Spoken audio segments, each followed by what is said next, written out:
Bonjour, bonjour, na peuple bandeko na ngai, peuple congolais, la résistance, na peshibino nyonso mbote.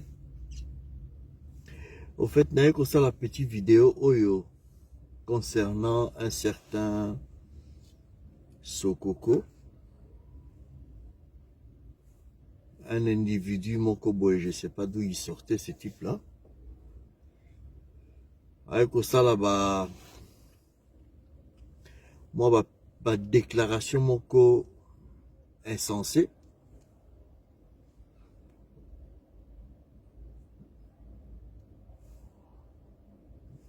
Soi-disant que ye akota 4 ans na kati na kombaki ayaka na combat depuis quand cet individu aye na kata combat obundela wapi ofandaka soki na Angola, peu importe, tu peux habiter na Angola, bon, les Africains, là où ozali wana bisika ozali, soit naye ko répondre yo na ba déclaration yo kosala, soit disant ozali moko na kati na combat wa c'est un certain individu moko boye qui veut se faire montrer na kata lit oyo bato ebele batiki biso, bato ebele oyo bazali sukati na biso te, na kotanga moko na biso héros na biso azali awa ozalaki parmi biso Arma Tungulu na ba oyo pe bazali batiki biso, soi-disant Sokoko donateur. Toi nako répondre yo boye oyebi dona yo kene kotala ngo place opesaki yango bisika otikaka badona yo, ale tala kende zonga epa na bango bayebisa yo place batiaki badona yo awa na kati na résistance awa yo place ozali wana suka kaka na malobo oza nango wana, ici ou ailleurs on te connaît ni d'Adam ni d'Ève. Bakombo na yo wana place basitaka yango suka nango kuna kende koluka oyo yo pesaki bango po babwakaka yo mabanga. Sokoko, libre à toi de faire ce que tu veux avec ton argent, hein? Tu fais ce que tu veux, mais ne viens pas fouiner la carte à résistance, hein, parce que ça c'est la résistance. Bino boyaka osakana boyaka na mama seki na bino awa bayebiso a na résistance maseki ezalaka bayebisa yo 4 ans yo sali yo wana maseki ezalaka awa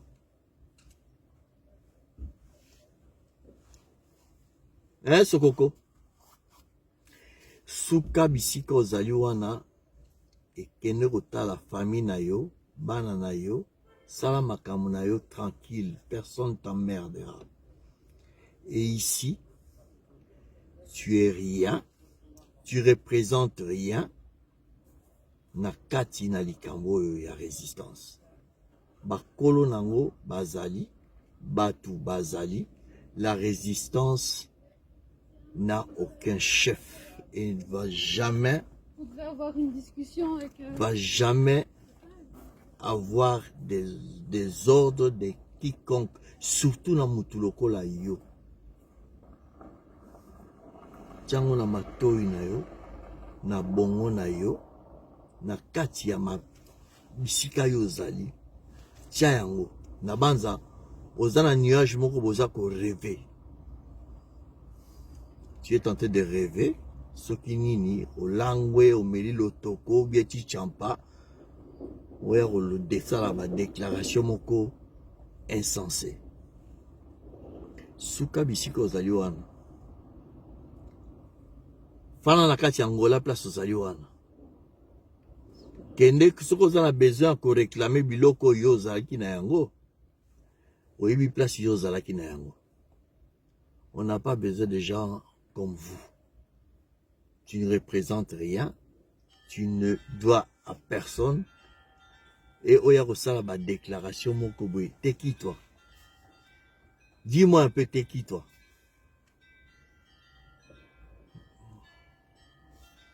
Que ce soit la première et la dernière fois. Suka et Bunga. Bunga na kombo wana awa. Na kati ya résistance, on ne te connaît même pas. Ni d'Adam ni Ève. Okinga? Bako repetaka yo susu te. Tolingi komonaka yo pe lisusu te. Tolingi koyokaka yo ba déclaration na yo ba imbécilité na yo wana awa te. Tala. Keno sala makambo na yo. Soki ozaka nini keno kosala. Tika batu tranquille awa bisika bazali. Et la lutte est là. Et ça va continuer. T'es qui toi là? Tala kaka. Ozomi tala. Va encore te faire regarder. Kene ko tala. Fungola fenêtre, fungola miroir, mitala. Oko kita pe oko sila gaz, oko bunga na nzela. Okinga? Idiot moko boye.